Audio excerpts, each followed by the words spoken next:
Hi, welcome back our video. ഇന്ന് നമുക്ക് butterfly hair boy എങ്ങനെ ഉണ്ടാക്കുന്നതെന്ന് നോക്കാം. ഞാനിവിടെ എടുത്തേക്കുന്നത് കോട്ടൻ്റെ മെറ്റീരിയലാണ്. ലൈനിങ്ങും എടുത്തേക്കുന്നത് കോട്ടൻ്റെയാണ്. അതൊരു 16 ഇഞ്ചസിലൊരു വട്ടത്തിലാണ് ഞാൻ എടുത്തേക്കുന്നത്.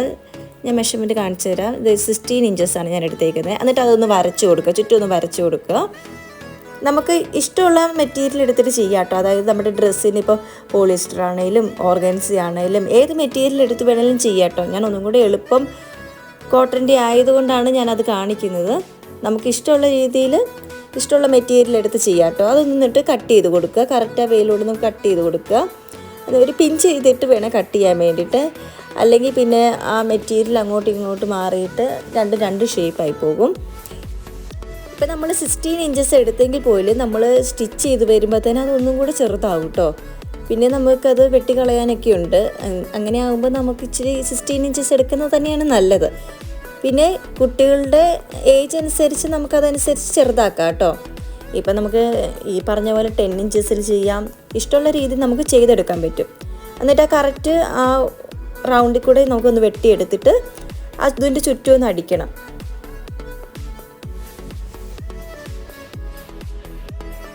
ഭയങ്കര സിമ്പിളായിട്ട് ഇത് ചെയ്യാൻ പറ്റും കേട്ടോ. നമ്മൾ ഹെയർ ബോയും പിന്നെ സ്ക്രഞ്ചീസ്, ഞാൻ സ്ക്രഞ്ചീസ് വേറൊരു വീഡിയോ കാണിച്ചു തരാം എങ്ങനെയാണ് ചെയ്യുന്നുള്ളത്. ഞാനിതിപ്പം ഇനി അതിൻ്റെ ചുറ്റും ഒന്ന് അടിച്ചെടുക്കുക. പിൻ ചെയ്യുമ്പോൾ തന്നെ നമുക്ക് അങ്ങോട്ട് ആ മെറ്റീരിയൽ മാറാതെയൊക്കെ ആണെങ്കിൽ അടിക്കണ്ട, എന്നാലും അങ്ങനെ അടിച്ചെടുക്കുക. എന്നിട്ടൊരു വേറൊരു റൗണ്ട് വെച്ചൊന്ന് അടിച്ച് കഴിഞ്ഞിട്ട് എന്നിട്ട് വേറൊരു റൗണ്ട് വെച്ചിട്ടൊന്ന് ജസ്റ്റ് ഒന്ന് വരച്ചു കൊടുക്കുകയാണെങ്കിൽ ഒന്നും കൂടെ നല്ല ഷേപ്പിന് കിട്ടും. നേരത്തെ നമ്മളൊരു രീതിയിലാണ് നമ്മൾ വെട്ടിയെടുത്തത്. അതേപോലെ തന്നെ നമുക്ക് വേറൊരു റൗണ്ട് എടുത്തിട്ട് വരച്ചിട്ട് നമ്മൾ പണ്ടത്തെ കോമ്പസ് ഇല്ലേ, ആ കോമ്പസ് വെച്ചിട്ട് വരച്ചാലും മതി കേട്ടോ. അതിപ്പോൾ എല്ലാവരുടെ അടുത്തും ഉണ്ടാകണമെന്നില്ല. അപ്പോൾ ഏതെങ്കിലും ഒരു റൗണ്ട് എടുത്തിട്ട് വരയ്ക്കുക. എന്നിട്ട് ജസ്റ്റ് ഒന്ന് അതൊന്ന് വെട്ടി കൊടുക്കുക. കറക്റ്റ് ആ ലൈനിൽ കൂടെ വെട്ടണമെന്നില്ല, എന്നാലും ആ ഒരു രീതിയിൽ ആ റൗണ്ട് ഷേപ്പ് വരുന്ന രീതിയിൽ തന്നെ കട്ട് ചെയ്തേക്ക് കേട്ടോ.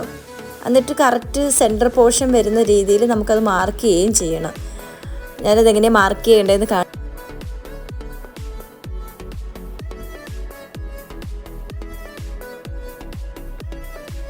ജസ്റ്റ് ഓപ്പോസിറ്റ് മടക്കുക. അത് കഴിഞ്ഞിട്ട് പിന്നെയും അതിൻ്റെ നടുവെടുത്തിട്ട് മടക്കുക. അപ്പോൾ തന്നെ നിവർത്തുമ്പോൾ തന്നെ നമുക്ക് ആ സെൻറ്റർ പോർഷൻ കിട്ടും. ജസ്റ്റ് ഒന്ന് ക്രോസ് ചെയ്ത് മാർക്ക് ചെയ്ത് കൊടുക്കുക. എന്നിട്ട് ഒരു കത്രിക വെച്ച് അതൊന്ന് വെട്ടുകയാണെങ്കിൽ, എന്തിനാണ് വെട്ടുന്നതെന്ന് വെച്ചാൽ നമുക്ക് നേരെ ഓപ്പോസിറ്റ്, ഇതിപ്പോൾ ഉള്ളു ഭാഗമാണല്ലോ, അത് നമുക്ക് പുറം ഭാഗം ആക്കാൻ വേണ്ടിയിട്ടാണ് കേട്ടോ.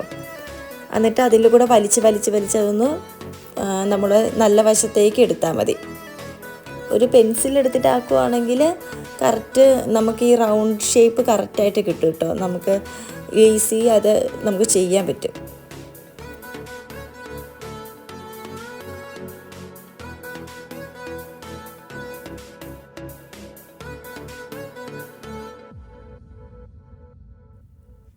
സൂക്ഷിച്ച് ചെയ്താൽ മതി. അപ്പോൾ ആ നമ്മുടെ നടുവെ വെട്ടിയ ഭാഗം അത്രയും കീറി പോകത്തൊന്നുമില്ല. ഒത്തിരി കീറാണ്ട് നോക്കണേ, കാരണം ഉള്ളിൽ വരുന്ന ലൈനിങ്ങും കൂടിയല്ലേ. അപ്പോൾ ഒത്തിരി കീറാണ്ട് നോക്കണേ.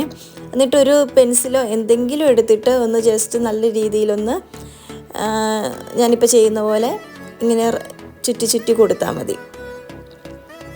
എന്നിട്ടൊരു അയൺ ബോക്സിൽ അതൊന്ന് തേച്ചെടുക്കുമ്പോൾ തന്നെ ഒരു വൃത്തിയിൽ കിട്ടും. ആ ചുളിവൊക്കെ മാറിയിട്ട് ഒരു വൃത്തിയിൽ കിട്ടാൻ വേണ്ടിയിട്ടാണ് അങ്ങനെ ചെയ്യുന്നത്.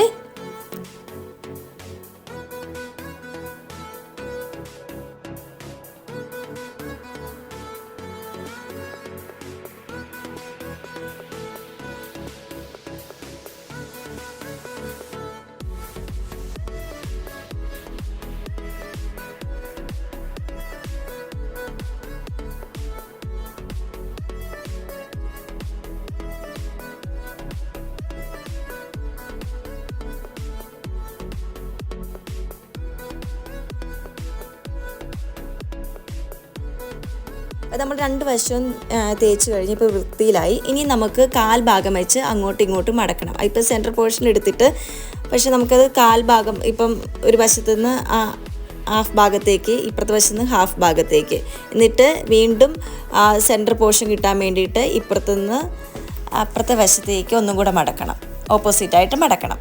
പക്ഷെ അത് പിന്നെ നൂർത്തണം. അത് നമുക്ക് സെൻറ്റർ പോർഷൻ കിട്ടാൻ വേണ്ടിയിട്ടാട്ടോ അങ്ങനെ ചെയ്യുന്നത്. ഇനി നമുക്കൊരു സൂചിയും നൂലും വേണം. എന്ന് വെച്ചാൽ നമുക്കിപ്പോൾ സെൻറ്റർ പോർഷൻ കിട്ടി. അതൊന്ന് ജസ്റ്റ് ഒന്ന് അടിച്ചു കൊടുക്കുന്നത് എന്തിനാണെന്ന് വെച്ചാൽ അത് എളുപ്പത്തിന് വേണ്ടി അടിച്ചു കൊടുക്കുന്നത്. അത് അടിച്ചു കൊടുത്തില്ലെങ്കിലും കുഴപ്പമില്ല. ഇപ്പം നമുക്ക് എളുപ്പത്തിന് വേണ്ടിയിട്ടാണ് അത് അടിച്ചു കൊടുത്തത്. എന്നിട്ട് ഒരു സൂചി നൂലും എടുത്തിട്ട് നമുക്ക് കൃത്യം ആ സെൻറ്ററിൽ നമ്മൾ നേരത്തെ അടിച്ചില്ലേ അതിലെ കൂടെ നമുക്ക് സ്റ്റിച്ച് ചെയ്തെടുക്കാം. അതായത് ഇങ്ങനെ ജസ്റ്റ് നമ്മൾ റണ്ണിങ് സ്റ്റിച്ച് ചെയ്യുന്ന പോലെ തന്നെ ആ റണ്ണിങ് സ്റ്റിച്ച് ചെയ്ത് കൊടുക്കുക. ഇപ്പോൾ തന്നെ നമുക്ക് ആ നടുക്കത്തെ ഒരു ബട്ടർഫ്ലൈയുടെ ഷേപ്പ് കിട്ടിയിട്ടുണ്ട്. മനസ്സിലായില്ല എങ്ങനെ ഷേപ്പ് വരുന്നതെന്നുള്ളത്. അതൊന്ന് ജസ്റ്റ് ഒന്ന് തുന്നിയിട്ട് ഒന്ന് റൗണ്ട് ചെയ്തെടുക്കുക.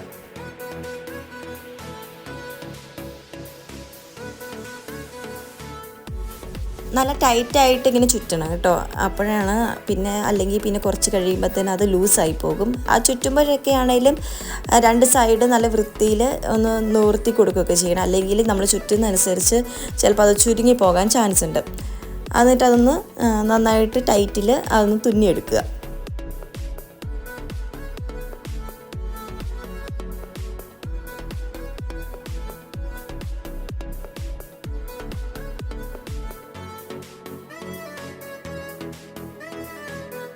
ഇപ്പോൾ കറക്റ്റ് ആ ഒരു മോൾ ഭാഗം കിട്ടിയിട്ടുണ്ട്. അതൊന്ന് കറക്റ്റ് ഷേപ്പിലൊന്ന് ചുളിവൊക്കെ മാറ്റിയിട്ട് കൊടുക്കണേ. ഇനി 28 സെൻറ്റിമീറ്ററിൽ നമുക്കൊരു സ്ക്വയർ ഷേപ്പ് എടുക്കാം. എന്നിട്ട് കോണോടെ മടക്കി കഴിഞ്ഞിട്ട് ഞാനിപ്പോൾ ചെറിയൊരു ഭാഗം വിടുന്നുണ്ട്. അത് വരച്ചു കൊടുക്കുന്നത് മനസ്സിലാകാൻ വേണ്ടിയിട്ടാണ് കേട്ടോ.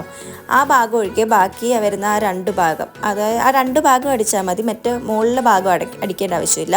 ഈ 2 ഭാഗം അടിച്ചു കൊടുക്കുക. അത്രയും ഞാൻ വരച്ച അത്രയും പോർഷൻ അടിക്കരുത് കേട്ടോ. ബാക്കി വരുന്ന ഭാഗം മുഴുവനും ഒന്ന് അടിച്ചെടുക്കുക. ആ ചെറിയ പോർഷൻ വിട്ടത് എന്തിനാണെന്നറിയാമല്ലോ, നമുക്ക് നല്ല വശം ആ പുറത്തേക്ക് എടുക്കാൻ വേണ്ടിയിട്ടാണ് കേട്ടോ. നേരത്തേൽ നമ്മൾ സെൻറ്റർ പോർഷൻ കട്ട് ചെയ്തിട്ടാണ് എടുത്തത്. അതെന്ന് വെച്ചാൽ ലൈനിങ് ഉണ്ടായിരുന്നു. ഇതിന് നമ്മൾ ലൈനിങ് വെക്കുന്നില്ലല്ലോ, അതുകൊണ്ടാണ് ഇങ്ങനെ ചെയ്യുന്നത്. ഈ 2 വശം അടിച്ചു കഴിഞ്ഞിട്ട് നമുക്ക് ആ എൻ പോർഷൻ വരുന്ന ഭാഗമില്ലേ, 3 ഭാഗം, ആ 3 ഭാഗത്തിൻ്റെ അറ്റം ചെറുതായിട്ടൊന്ന് കട്ട് ചെയ്ത് കൊടുക്കണം കേട്ടോ.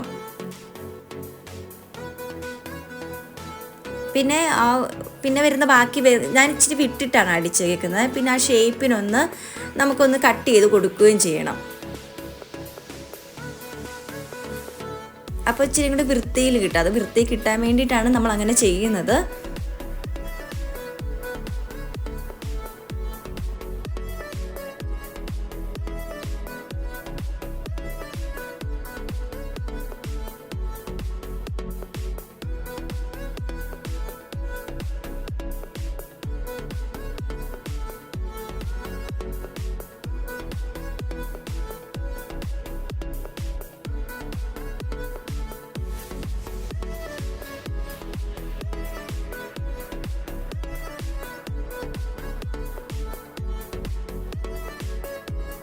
ഇതെല്ലാം വൃത്തി കട്ട് ചെയ്ത ശേഷം നമുക്ക് ആ മറുവശത്തേക്ക് എടുക്കാം. നമുക്ക് നല്ല വശം പുറത്തേക്ക് എടുക്കാം. ഇത് നേരത്തെ കാണിച്ചതുപോലെ തന്നെ ഒരു പെൻസിൽ എടുത്തിട്ട് ചെയ്യണം. എന്തായാലും അറ്റമൊക്കെ നല്ല വൃത്തിയിൽ കിട്ടണമെങ്കിൽ ഒരു പെൻസിലോ എന്തെങ്കിലും ഷാർപ്പറായിട്ടുള്ളത് എടുക്കാണ്ട് നല്ല ഉരുണ്ടിട്ടുള്ള എടുക്കുകയാണെങ്കിൽ അതനുസരിച്ച് നമുക്ക് നല്ല രീതിയിൽ എടുക്കാൻ പറ്റും കേട്ടോ.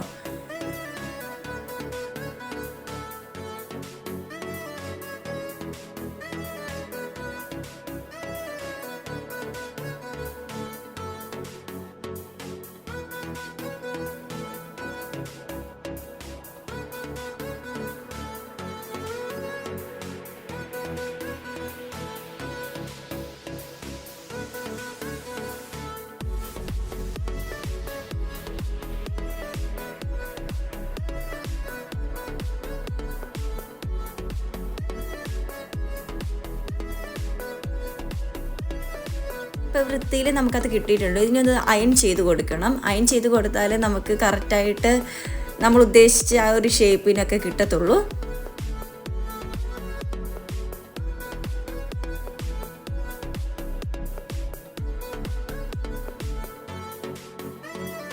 നമ്മൾ അയൺ ചെയ്ത് കഴിഞ്ഞിട്ട് ജസ്റ്റ് ഓപ്പോസിറ്റായിട്ട് മടക്കുക. നേരെ നടുവേ ആയിട്ട് മടക്കുക. എന്നിട്ട് പിന്നെ അയൺ ചെയ്ത് കൊടുക്കണേ. എന്നിട്ട് അറ്റമൊക്കെ ശരിയാക്കുകയാണെങ്കിൽ ഇപ്പം നമുക്ക് എൻ പോർഷനിലൊക്കെ ശരിയാക്കാൻ പറ്റുമെങ്കിൽ അതൊക്കെ ശരിയാക്കണേ.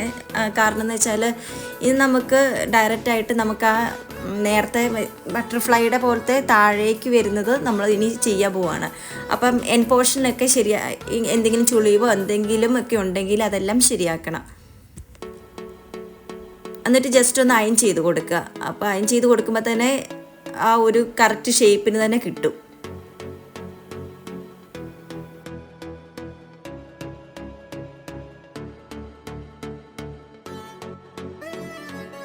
ഇപ്പം നമുക്ക് സെൻറ്റർ പോർഷൻ നമുക്ക് ഇതുവഴി കിട്ടി. ഇനി നമുക്ക് ആ ഒരു സെൻറ്റർ പോർഷനിലൂടെ നേരത്തെ നമ്മൾ സ്റ്റിച്ച് ചെയ്ത പോലെ ഒരു സ്റ്റിച്ച് ചെയ്ത് കൊടുക്കുകയാണെങ്കിൽ പോലും കുഴപ്പമില്ല. ഇനി നമുക്കത് അത്രമാത്രം അറിയില്ലാത്തവർക്ക് വേണമെങ്കിൽ സെൻറ്റർ പോർഷൻ തെറ്റിപ്പോകും, അങ്ങനെയുള്ളവർക്കാണെങ്കിൽ ഒന്ന് സ്റ്റിച്ച് ചെയ്ത് കൊടുക്കാം, നമ്മൾ തയ്യൽ മെഷീനിൽ നേരത്തെ സ്റ്റിച്ച് ചെയ്തതുപോലെ. അത് കഴിഞ്ഞിട്ട് നമുക്ക് നീഡിലെടുത്തിട്ട് സൂചി എടുത്തിട്ട് ഒരു സൂചി നൂലെടുത്തിട്ട് അതിൽ സ്റ്റിച്ച് ചെയ്ത് കൊടുത്താൽ മതി. നമ്മൾ നേരത്തെ ചെയ്ത അതേ പ്രോസസ്സ് തന്നെയാണ് ഇതിലും ചെയ്യേണ്ടത്. നമ്മൾ റണ്ണിങ് സ്റ്റിച്ച് എടുത്തിട്ട് പിന്നെ നമ്മളതൊന്ന് ചുറ്റി കൊടുത്താൽ മതി. ടൈറ്റ് ചെയ്തിട്ട് തന്നെ കൊടുക്കണം കേട്ടോ, എന്നാലേ നമുക്ക് പിന്നീട് അല്ലെങ്കിൽ ഒരു പ്രാവശ്യം ഇട്ട് കഴിഞ്ഞിട്ട് പിന്നെ അതങ്ങ് പോകും.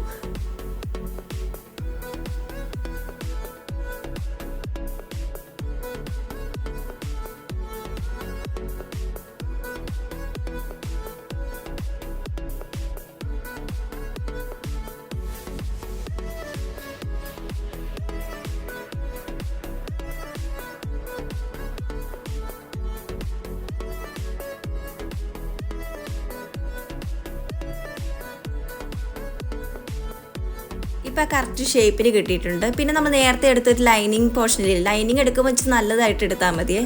അത് കുറച്ച് പോർഷൻ എടുത്തിട്ട് ജസ്റ്റ് ഒരു റെക്റ്റാങ്കിൾ ഷേപ്പിലെടുത്ത് ചെറിയൊരു പോർഷൻ മതി. അതെടുത്തിട്ട് നമുക്ക് നടുവേ അങ്ങോട്ടും ഇങ്ങോട്ടും മടക്കിയിട്ട് ഒന്ന് അടിച്ചു കൊടുക്കാം. അതെന്തിനാ വെച്ചാൽ നടുവേ ഇങ്ങനെ ചുറ്റാൻ വേണ്ടിയിട്ടാണ് കേട്ടോ. ജസ്റ്റ് മടക്കി കൊടുക്കുക. എന്നിട്ട് അതൊന്ന് അയൺ ചെയ്തു, എല്ലാം ചെയ്യുമ്പോൾ ഒന്ന് അയൺ ചെയ്തേക്ക് കേട്ടോ, എന്നാലേ നമുക്ക് കറക്റ്റായിട്ട് കിട്ടത്തുള്ളൂ.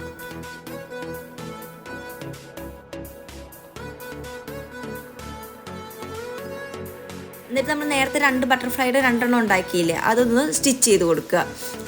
നീഡിലെടുത്തിട്ട് അതൊന്ന് സ്റ്റിച്ച് ചെയ്ത് കൊടുക്കണേ.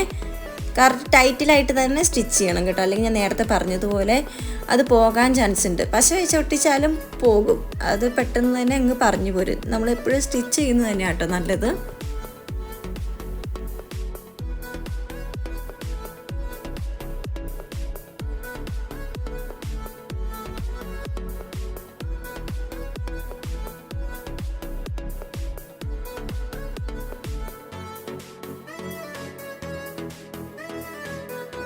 എന്നിട്ട് നമ്മൾ നേരത്തെ ഉണ്ടാക്കി വെച്ചത് ജസ്റ്റ് നടുവേ കൂടെ കൊടുത്തിട്ട് ഒരു ക്ലിപ്പ് എടുക്കുക. എന്നിട്ട് അതിൻ്റെ ഉള്ളിലെ ഭാഗം കളയുക. അത് നമുക്കത് കണ്ടോ, അതിൻ്റെ ഉള്ളിലെ ഭാഗം കളഞ്ഞിട്ട് അവിടെ ജസ്റ്റ് ഒന്ന് പശ വെച്ച് കൊടുക്കുക. ഇതെല്ലാവരുടെ അടുത്തും ഉണ്ടാകണമെന്നില്ല. നമുക്ക് സാധാരണ കടകളിൽ പോയി കഴിഞ്ഞാൽ നമുക്ക് ഗം ഒട്ടിക്കുന്ന പശ കിട്ടും. അതായത് തീരെ താന്നതല്ല, ഇച്ചിരി നല്ല പശ കിട്ടും, അങ്ങനെ പെട്ടെന്നൊന്നും പറഞ്ഞു പോരാത്തത്. ആ പശ വെച്ചിട്ട് ഒട്ടിച്ചാലും മതി കേട്ടോ. അത് വെച്ചിട്ട് ഒട്ടിച്ച് കൊടുക്കുക.